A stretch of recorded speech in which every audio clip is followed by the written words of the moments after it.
절 같이 읽겠습니다. 다윗이 그의 아내 밧세바를 위로하고 그에게 들어가 그와 동침하였더니 그가 아들을 낳으매 그의 이름을 솔로몬이라니라. 여호와께서 그를 사랑하사 선지자 나단을 원 그의 이름을 여디디아라 하시니 이는 여호와께서 사랑하셨기 때문이더라. 아멘. 하나님은 알파와 오메가 처음과 나중이요 시작과 끝이라 라고 말씀하셨고, 또 내가 문을 열면 닫을 사람이 없고 닫으면 열 사람이 없다. 모든 것이 주께로부터 나오고 주로 말미암고 주에게로 돌아간다. 환난도 평안도 다 창조한다. 주권적인 능력을 가지신 하나님이심을 선언하고 있습니다. 특별히 이사야 66장 9절에 보면 여호와께서 이르시되 내가 아이를 갖도록 하였은즉 해산하게 하지 아니하겠느냐. 내 하나님이 이르시되 나는 해산하게 하느니인즉 어찌 태를 닫겠느냐. 그러니까 태를 열고 닫는 것도 하나님의 주권이지요. 생사화복을 주관하신다. 하나님이 태를 열어주셔야 생명이 나오는 것이고, 또 하나님 허락하시지 않으면 생명은 태어나지 않습니다. 생명이 태어난다는 것은 무슨 하나님의 의도, 목적, 뜻이 있다는 것이요. 아무 의미 없는 삶은 그래서 없다는 것입니다. 우리가 이 다윗 사건을 보면서 좀 궁금한 것은 다윗이 은밀하게 치밀하게 그런 일을 저질러도 하나님은 다 아시지 않습니까? 그리고 어떤 문제가 생길 것을 하나님 아신다면 그냥 우리 생각에 조금 전에 서론에서 말씀드렸지만 모든 것을 하나님 허락하셔서 된다면 아기를 안 태어나게 하시면 훨씬 수월하지 않습니까?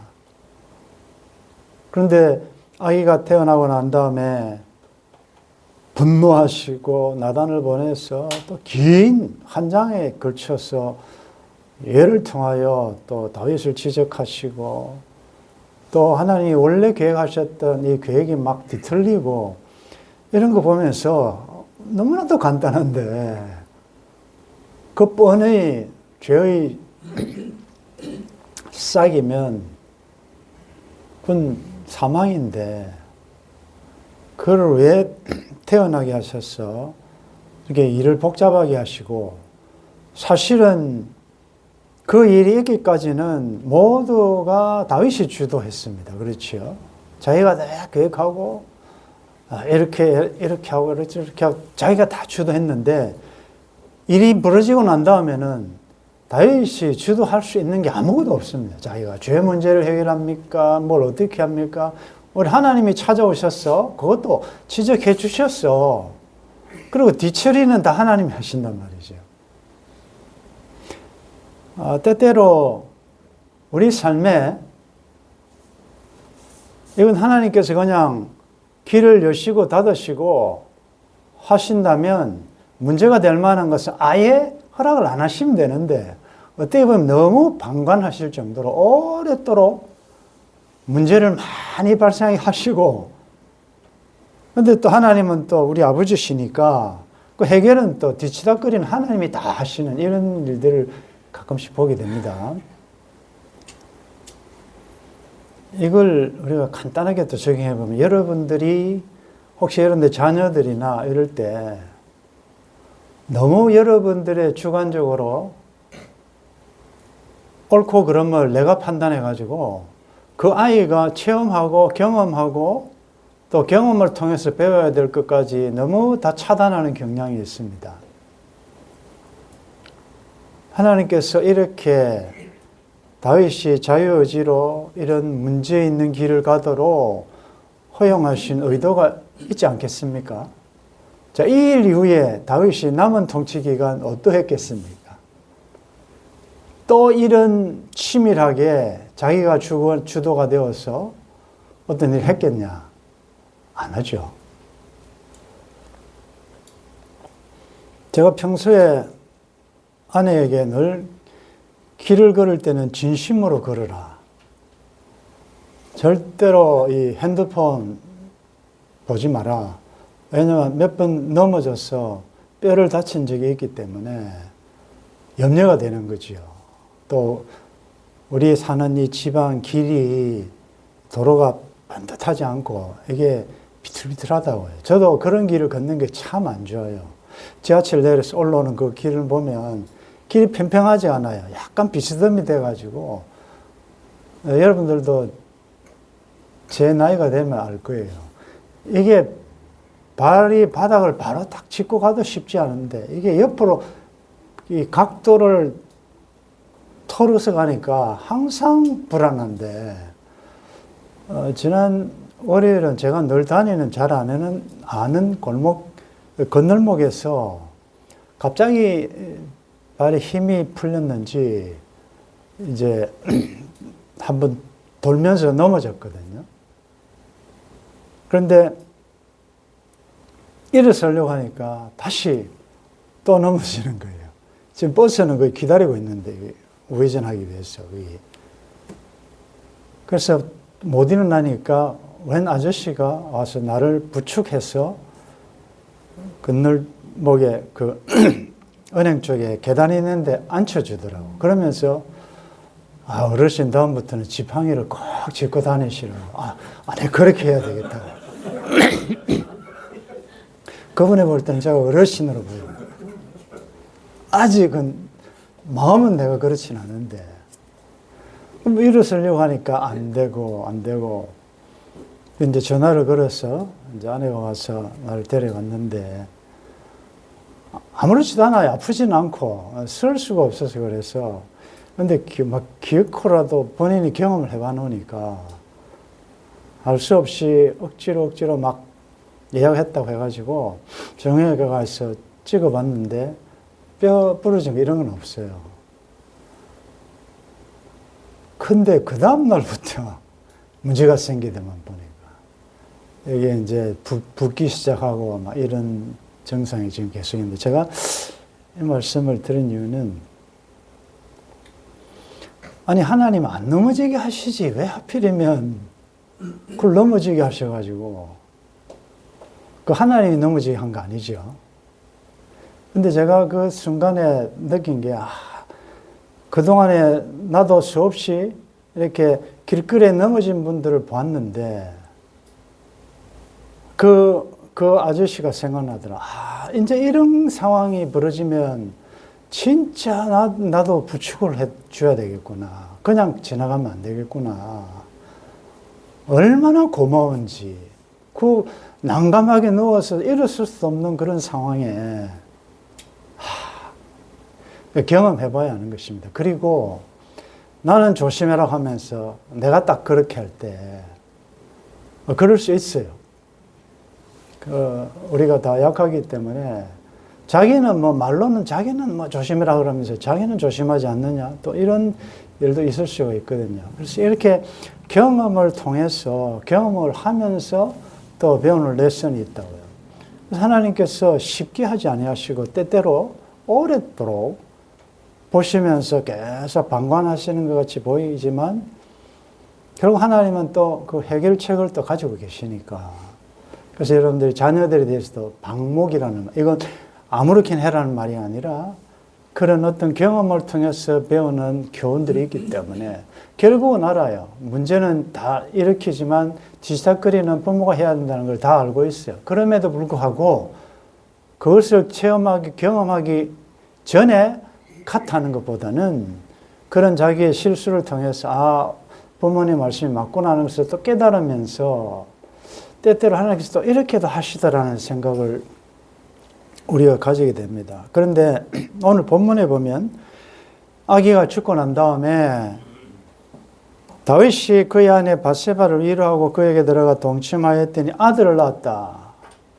아니 이전에 아이 낳아가지고 죽었는데 또 아이를 낳을 마음을 가질 수 있겠으면 나 다윗한테 물어보려고 그래요. 아니, 얼마 전에 이런 끔찍한 사건이 벌어졌는데, 지금 낳는다고 부인이 바뀐 것도 아니고 그대로인데, 어떻게 또 아이를 낳냐? 그 무슨 마음으로, 무슨 믿음으로 낳았을까? 근데 좀 차이점이 있습니다. 그 이름을 솔로몬이라 하니라 여호와께서 그를 사랑하사. 선지자 나단을 보내 그 이름을, 하나님이 이름을 지어줍니다. 솔로몬은 이름이 여디디야라고 하나님이 별칭을 또 주십니다. 그것은 여호와의 사랑을 받는 자, 사랑을 얻는 자라는 뜻입니다. 여디디야를 아는 분도 있겠지만 오늘 처음 듣는 분들은 이제 우리는 헵시바와 함께 아주 좋은 별명을 하나 또 얻게 됩니다. 이 말씀에서 다윗이 아기를 상실했을 때, 잃었을 때 이런 일이 있을 거라고 상상했겠습니까? 하나님께서 더 좋은 것을 예비하실 것이라고 꿈에라도 생각했겠습니까? 와, 근데 그 이름을 통하여 그 다음에 하나님께서 하나님부터 얻음, 솔로몬을 얻게 되는 이런 엄청난 기이한 일을 체험하게 되더라. 근데 이 솔로몬은 그냥 솔로몬 정도가 아니라 하늘나라의 이 모델하우스인 성전을 건축하는 자가 되지 않습니까? 우리 바로 한번 적용을 하면서 결론을 맺어 보십시다. 뭐가 차이입니까? 똑같은 우리아이 아내요.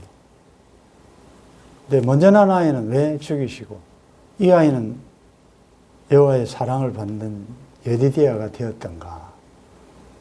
우린 몰라요. 똑같은 상황 아닙니까? 똑같은 사람한테서 난 건데요.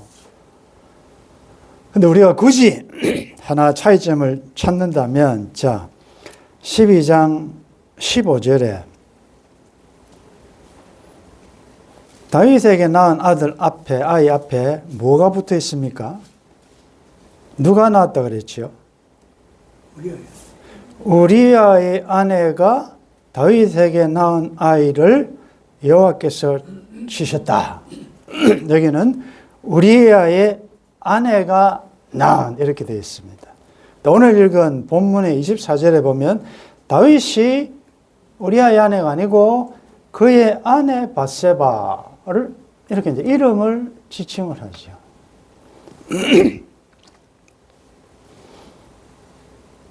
우리가 영적으로 한번 적용해 보면 우리아의 아내를 통하여 얻은 아이는 다윗이 주인공, 다윗이 주체가 되어서 다윗이 욕심으로 낳은 아이고,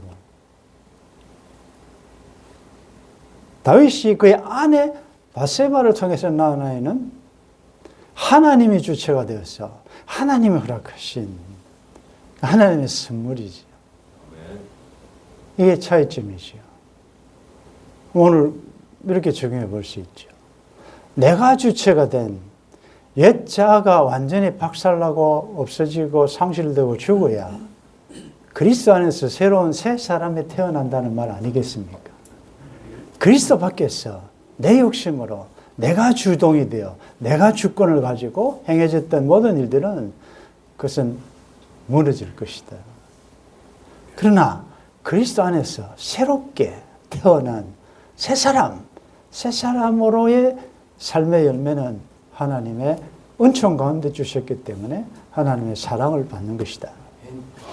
올해 여러분들 다양한 상실과 이별과 이름의 상황을 많이 겪으셨을 건데 우리에게 소망이 있는 것은 우리의 눈에서 눈물을 닦으시고 그 이름보다도 훨씬 좋은 나에게 더 좋은 여디디야를 선물로 주실 줄 믿습니다.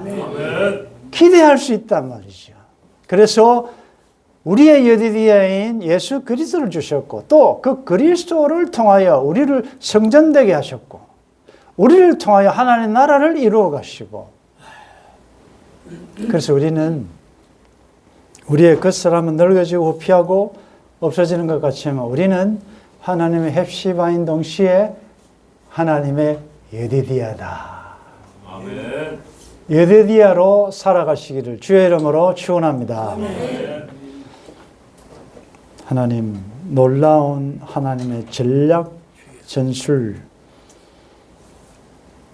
십자가의 도입니다. 우리의 눈에 보이기에는 전혀 구분을 할 수 없을 정도의 동일한 상황이지만 다윗이 주체가 되어 자기 욕심으로 자기의 꿈을 이루기 위하여 탈취한 모든 것은 하나님 보시기에 악한 것이기 때문에 하나님 때때로 그것을 제거하시고 회개하고 새 사람 되어서 하나님의 긍휼 가운데 주어지는 이 솔로몬은 하나님의 사랑을 받는 예디디아가 되는 것을 오늘 밝히 보여주시니 감사합니다. 하나님, 죄악 가운데 태어난 우리들, 하나님 보시기에 악한 자들인데 예수 그리스도 죽으심으로 우리를 살리시고 하나님의 여디디아가 되게 하시니 감사합니다. 우리 모두 하나님의 사랑을 얻었고 지금도 사랑받고 있고 그 사랑을 끊을 자 없는 것을 믿으면서 특별히 우리들에게 하나님의 이 사랑의 혜택을 느낄 수 있도록 이 땅에 오신 탄생하신 구세주 구주 탄생의 기쁨을 우리 다 함께 누리게 도와주시고 또 이 기쁨을 나눌 수 있도록 도와주옵소서. 우리의 형편과 상황이 어떠하든지 우리는 하나님의 여디디아라는 사실을 확실히 기억하고 감사함으로 힘을 내어 일어나 남은 우리 광야 여정도 힘있게 달려갈 수 있도록 도와주옵소서. 주 예수님의 이름으로 기도드리옵나이다. 아멘.